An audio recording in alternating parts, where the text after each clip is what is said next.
Welcome to Psychic Girls Next Door. We are your hosts, Lily Hibarino and Shannon Miller. This podcast is for all spirituality enthusiasts and psychics next door to share tools, experiences, and spiritual practices that align with your highest vibrational self. So if you have listened to our past episodes, you have heard us mention our experience just getting a tarot reading. We had an aura photograph experience, and we'll link the episode in the show notes. And followed by that, we had a tarot reading from Imani. And so you guys, if you have been listening to our episode, you probably, heard her name somewhere, but we have her here today. We do. And Imani Rae, she's from Raeon Collective. She specializes in tarot and astrology birth chart readings, as well as astrology forecasts. She teaches tarot workshops. She hosts tarot parties and tarot tea parties, which I definitely want to attend one soon. And she also facilitates Reiki healing and offers house cleansings. And we're so excited to have you on our episode today. Thank you so much for being here. Yes, thank you so much for having me. I am so excited to be here today. Yay, thank you. So for the first episode, we would just love for you to tell us about your background, or for the first part of the episode, like where you grew up, your educational background, and were you religious or spiritual growing up, and then your astrological sign, if you're comfortable sharing, or like your big three or big six, if you're whatever you want to get into. I love that. So I'm Imani Rae. I am the owner of Raeon Collective. My big three is I'm a Pisces sun, a Cancer moon, and a Gemini rising. Most of my chart is pretty much water and air, so that will tell you a little bit about that. I love that. I've been doing tarot, astrology, and Reiki for the past 3 years. I started at the beginning of the pandemic. I was originally working in fashion, which is something that I still love to do. It was just something that started more as a hobby, and it was so interesting because I got my first tarot deck on Halloween. Like, it literally came in the mail on Halloween, and I really just started practicing and using it as a self-care tool for myself. I also started to practice on a lot of people virtually since we were in the pandemic. I went on my Twitter and just reached out to anyone that was looking for free readings, and a few people reached out, and that's how I did my first 50 readings. Were all free and all through Twitter. So that's something that was really cool. For my education, I went to UC Davis, and I majored in gender, sexuality, and women's studies with a minor in theater. Wow, that's really cool. Thank you. And then I got my fashion background from FIDM with merchandising and marketing. And so I feel like I still use my degrees today, especially when it comes to my business, because all my tarot readings are gender neutral. So I feel like that's something that's very important for me to present in all my readings. And what I mean by that is when I'm explaining a card, whether it's a queen or a king, I don't really talk about masculine or feminine energy. I more talk about what these qualities are, what these kind of bring, and so what the energy of the card is. And so, yeah, that's a little bit about me. Oh my gosh, that is such a cool background. Thank you so much for sharing. So you just discovered it during the pandemic, and how did it come across your lap? How did you figure out, I meant to do this, and I meant to learn it, and I meant to also share it with other people? Yeah. So I feel like at first it was something I was really interested in watching. So I was watching a lot of YouTube pick a card readings. Mm-hmm. And that's what really got me interested in wanting to practice tarot myself, because it was something where these people didn't know who I was. They knew nothing about me. And the fact that I was aligned to go to this specific video to watch this card reading really got me excited. And I just felt like learning more about tarot, found it was a way that I was able to connect with people in a way that I didn't really realize before. And so I feel like it was a nice way not only to tap into my own energy, but also be able to help other people discover their own powers as well too. That's amazing. Yeah. And how old were you when you discovered those abilities? Yeah. So I'm 28 right now. And so it was my 25th birthday where I really started tapping into it. But I do feel like I have always been very intuitive. Even when I was younger, like I have very like vivid dreams. I feel like I was always able to just manifest things very easily if I just kind of like focused on it. And so I do feel like that spirituality really was present in me, but I felt like I didn't really tap into it.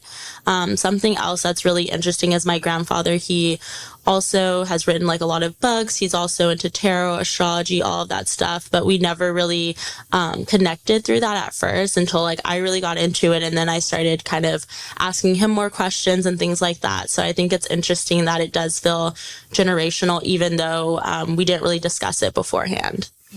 That's wild that he also has a similar interest. Well, I find it interesting because whenever you speak with people that have disabilities, there's always a family member that also kind of shares that same ability. Even sometimes you don't know it, but there's a purpose why that we have people that are so close to us that also have the same abilities, because it kind of validates your wonderful gifts. Yeah, I feel like it does. That's beautiful. Yeah, that's great.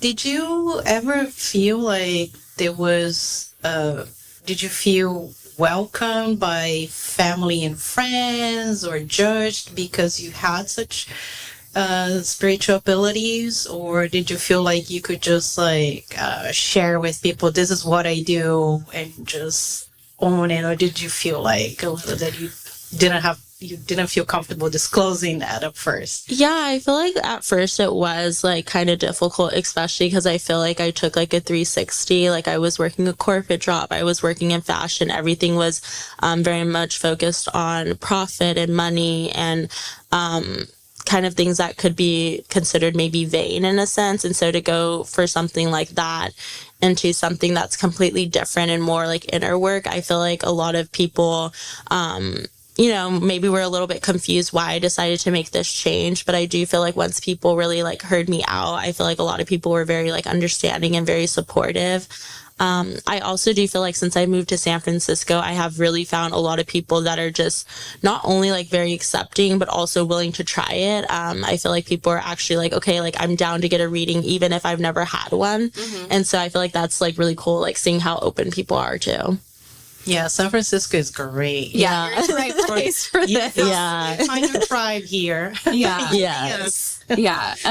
So like you kind of went on this journey of like shifting and diving into this new space, and then kind of, do you feel like when you were really connected to like the spiritual awakening, let's call it that for, other terms, and when you were 25, do you feel like it kind of like made you tether back of like, oh, maybe I've been like this my whole life? And then so like during those moments, like what were the spiritual foundations that you feel like you have from your childhood or from family or, even like society that have helped influence your spiritual path or have you come to this place? Yeah. So I feel like one of the biggest things is my grandma and like my mom grew up Catholic, but I feel like they didn't, they were open to it. And I just felt like the way I grew up, it was very like open. It was always like, we believe there is a God, but it's more important to be focused on, treating people well or being kind. And so it was more about like morals and ethics. And so I felt like that made me like be able to be more open when it comes to other religions. And so I feel like when it comes to other people, I'm always like interested in what they believe and what their religions and like how religions are similar to each other or different. And so I feel like it made me be a little bit more open. I do feel like if I maybe had came from a more religious background, it might have been harder for me to want to dive more in or be more curious. And so I feel like that curiosity like really came from me being a kid and my parents being like, kind of allowing me to believe what I want to believe instead of feeling like they have to kind of force or guide in a sense. That's beautiful. I think having that space growing up made you open to discovering these abilities about yourself, these gifts. Yeah, I just kind of wanted to ask you a little bit more about, you've mentioned about going from a corporate job and doing this, going through this path of being an entrepreneur, right? Having your own business. Because I feel like a lot of people that listen to us who might find themselves in that same space. I used to be in that same space too. we have that 9 to 5 job, but you know deep inside there is a different calling or a higher calling, however you might want to call it. But how was the leap from that corporate job to what you do today? Like, what happened in between? Because I'm assuming it wasn't overnight. So if I don't know if you feel comfortable sharing, what did you do? What happened? How did you transition? Yeah, so it was actually a very difficult transition because a lot of things were happening in that point, especially in my personal life, that made it almost forced me to get out of my corporate job, because it just made me realize that I just wasn't gaining what I wanted from it. And I wanted to be able to have more time. I wanted to be able to spend time with my family and focus more on things that really mattered to me. I feel like the biggest thing that made me realize that I wanted to focus more on my business is when I started to make more money in my business than I was at my corporate job. And then I also just realized the treatment that I was receiving at my corporate job just wasn't what I deserved. And so I feel like that made me really want to make the shift. And it's not something that's easy. I feel like a lot of people see it and they're like, oh, I wish I could just have my own business. But it's constantly promoting, it's constantly marketing. You're doing all of the parts all the time. Not only am I a tarot reader, I'm also, running my website. I'm also running all my ads. I'm running all my marketing. I'm also networking. And so there's so many different things that I feel like people don't maybe acknowledge that is part of it. But I do feel like if you do want to make that change, I feel like it is something that's so worth it. And also something that I would recommend to a lot of people is knowing that it's okay to do both. Like, you can do like a full-time job or even like a part-time job in corporate and still do things that you want. And knowing that you can have both, because I feel like a lot of times people make it seem like you have to do this or you have to do that and kind of make people choose. And another thing I did want to mention is I actually did enjoy having the structure of corporate. It just was not with that specific company. And so I think that's another thing, is like, just knowing what's right for you and also knowing that you're able to have both, I feel like is the biggest thing. I love that. That's so cool. It's very expansive for people who are listening who want to go through that. I mean, Lily and I are kind of experiencing that ourselves of like, for me, I definitely having both. Like, right now I'm in that place. Yeah, because things don't have to be like just like black and white. Yeah. You can kind of explore different possibilities and avenues of things and just kind of smoothly transition right into having your own business, which is, I get it, because also as a small business owner, you have to do everything, right? Your human resources, your marketing, You're everything. your admin, Yes. you are the person offering the services, so you're kind of like this multitasker. Yeah. Yeah, but it's a great learning process too. Yeah, you grow through the experience. So do you have any, I know you mentioned that you learned tarot from like looking at videos and watching videos on YouTube, but did you ever do any workshops or any professional training, or just you kind of more of a self-study? Yeah, so when it came to tarot, it's definitely self-study. I didn't take any workshops, classes, or anything like that. When it came to astrology, I did take a few classes and things like that, which I feel like were very helpful. When it comes to like how I recommend people learn tarot, I feel like it is a lot of just practicing, and also YouTube has a lot of good resources. TikTok also has really good resources now too.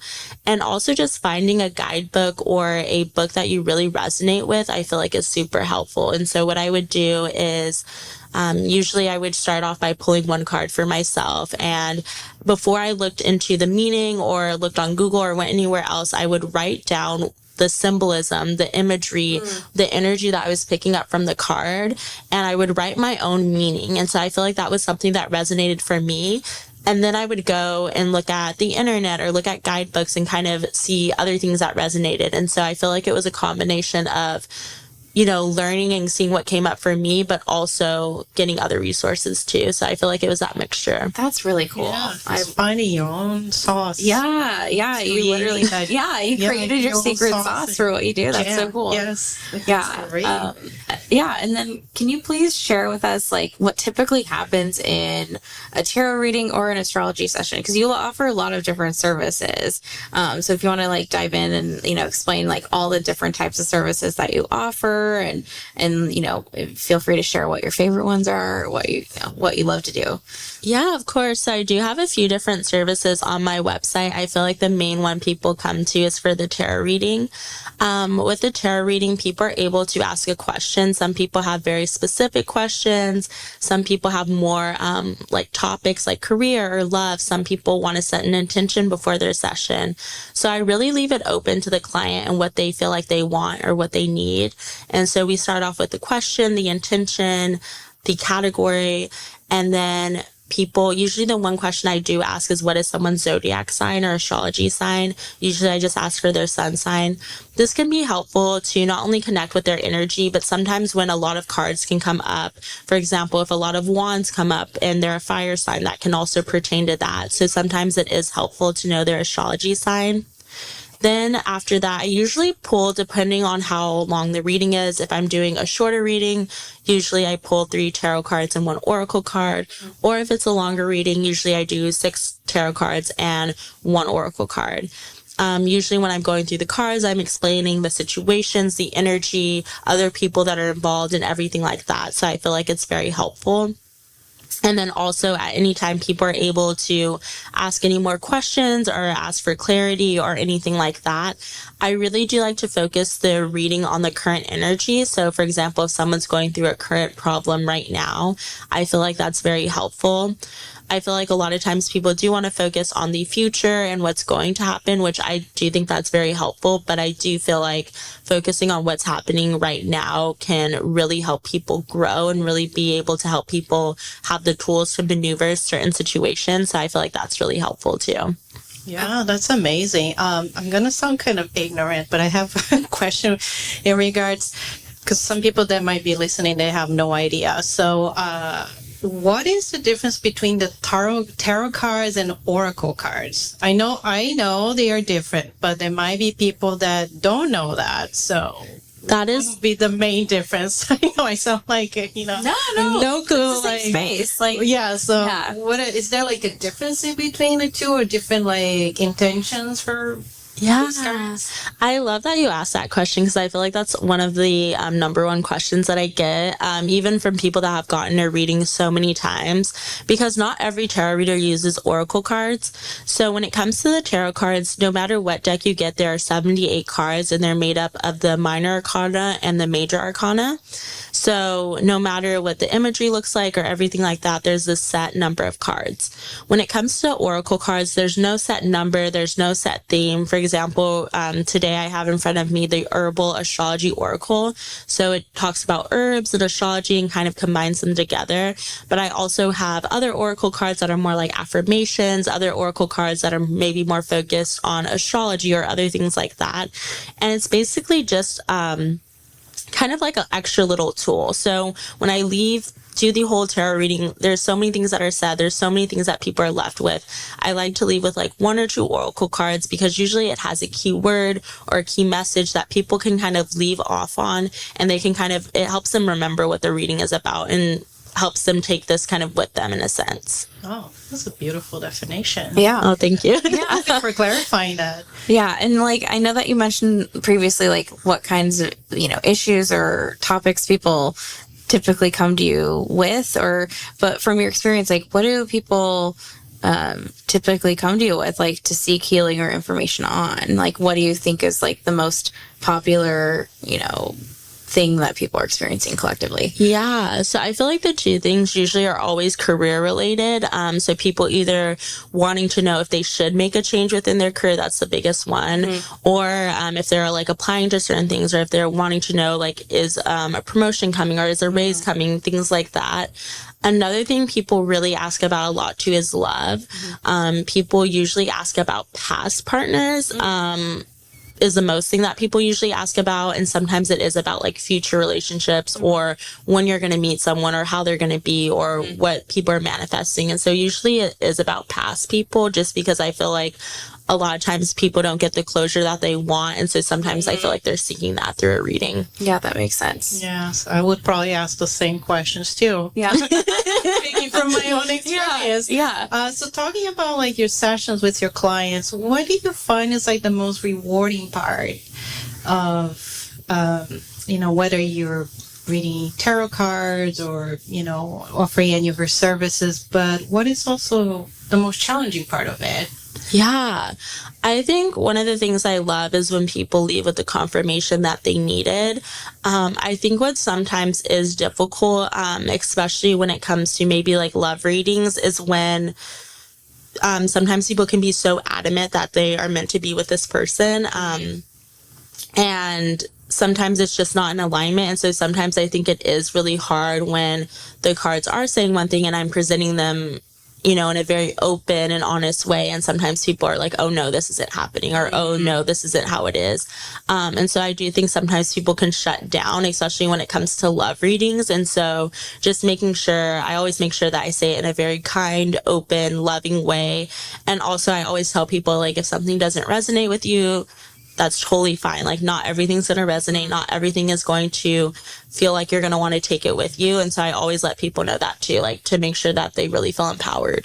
Yeah, I love that. Yeah, no, I could see, like, if someone's, like, fixated on a specific person or, like, an outcome with that person, they could, and then the cards don't really match with that, they could see, they might be a little upset or, that can be challenging. Yeah. No, some people don't understand. Yeah, if the energy's not there, it's not there. But where can we find you on social media, like, or your website? Like, how can our listeners find you? Yeah, so I'm at Raeon Collective on everything. I have an Instagram, TikTok, Twitter, Facebook, Clubhouse, all of the things.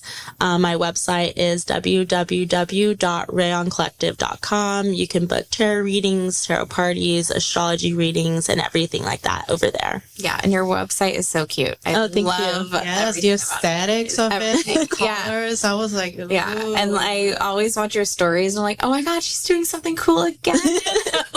Thank you. Yeah, the tarot tea parties and tarot parties look really cool. Yeah, so we highly recommend check out, her, her social media deets, because I find it so fun. Well, thank you. Like, you're always like so colorful. I know. I love that. All of this. Like, it's just so fun and vibrant. Yeah. It brings me joy. Yeah, I think you provide such a great safe space and open space, and like, because you show up authentically as yourself, and I think that translates to whoever is about to receive a reading or a healing from you in some way.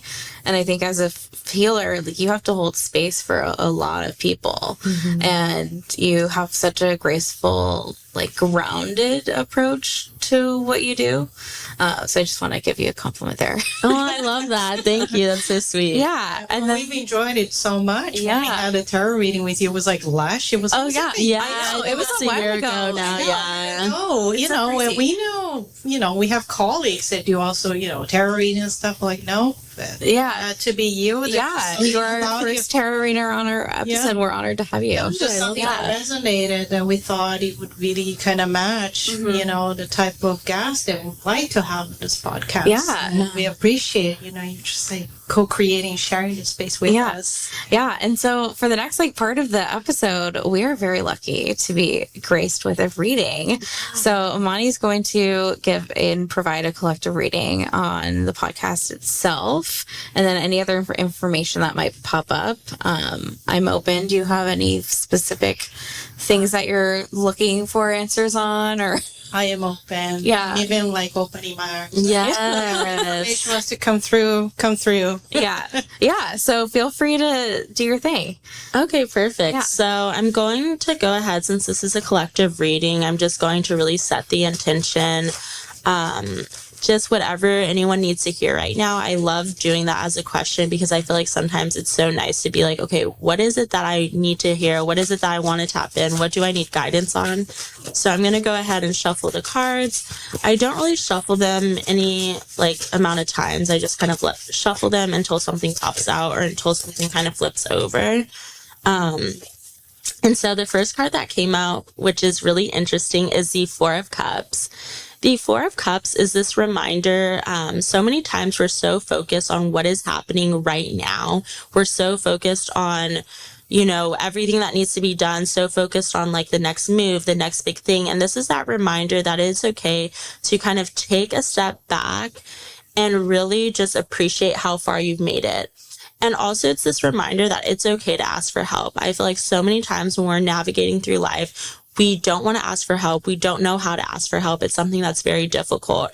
And what I love about the imagery is in this card is you can see this person, they're sitting there and there's 3 cups in front of them. And then there's this 1 cup that's kind of being given to them. They're so focused on the 3 cups in front of them that they don't even see that there's this other offering, this other thing that's really it's going to help them. It's going to make their life better. And so it's this energy of even though we're so focused on everything that's happening right now, we don't even know what the best part is. We don't even know what's to come. And so that's what I really love about the Four of Cups, because it really shares this energy of being tapped into your intuition and also allowing the universe to kind of just come through. Because I feel like so many times we want to control, we want to fixate, we want to force things. And this is that reminder that it's okay to just release it and to know that the universe has our back and that they're going to be right there as well.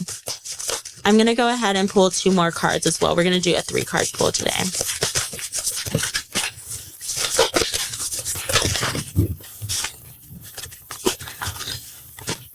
So the next card is the 8 of Cups in reverse. So there is a lot of water energy. So Cups deals a lot with water. It deals a lot with emotions, feelings, being able to communicate your feelings, being able to express your feelings. So the 8 of Cups in reverse, it's interesting because both of these cards are kind of like this energy of being focused either in the future or focused in the past. So the 8 of Cups talks a lot about this energy of constantly looking at the past, constantly being focused on what happened, what didn't happen. And so this is that reminder, instead of being so focused in a negative way, it's almost that reminder to remind yourself how far you've actually came. You've worked so hard. It could be when it comes to your career, there's so much energy that you've been putting into, or it could even come towards an emotional relationship as well. But it's that energy of you put so much energy into something and knowing that it's going to pay off and not being able. I feel like a lot of times when we're so close to being finished or we're so close to being done, we're okay, it's never going to happen. It's that reminder that you're so close to being there. So when it comes to tarot, there's 10 cards in the minor. And so when it comes to 8, it's so close to being to 10. So it's you're almost there, you're almost complete. And so that's a little bit about that card. And then when I do read tarot, I like to kind of break down each card. And then when we get the 3rd card, I'm going to kind of combine them a little bit. And so I feel like this is helpful so people know the meanings of each card, but also are able to kind of relate to them more too.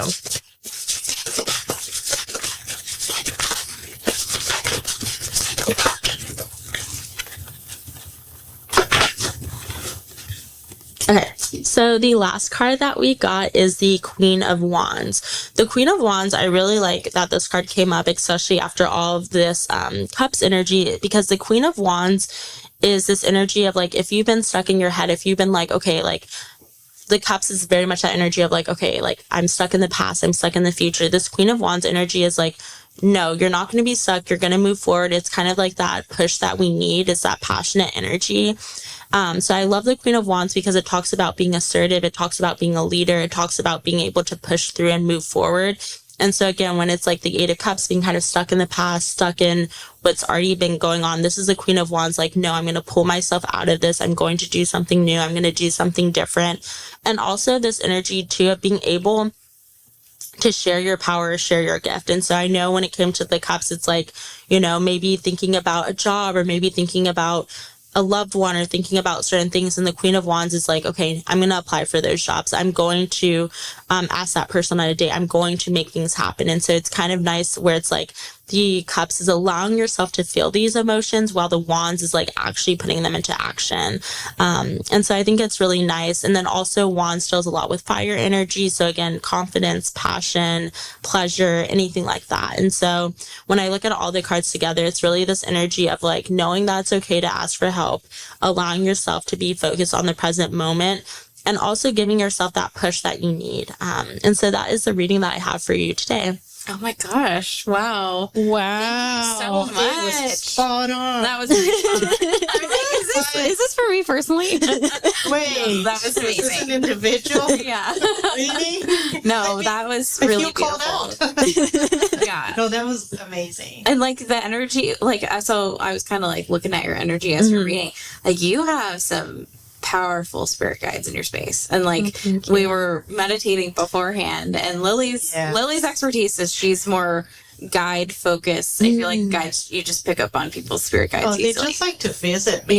Yeah. They just like to chat with me. I think I look probably in the spiritual realm like a very open person for guide conversations, but we like to meditate before we, start recording our podcast episodes. And, of course, we're in a setting here that it's also like very open to this type of work. But there were a lot of female guides, but from both of our sides, and some of your guys were already here even before you got here. So I guess they were kind of like assessing the space.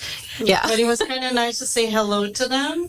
And we'll probably dedicate an episode just talking about spirit guides too. Yeah, I think that'd be good. I think it would be kind of fun. But yeah, they came to say hi.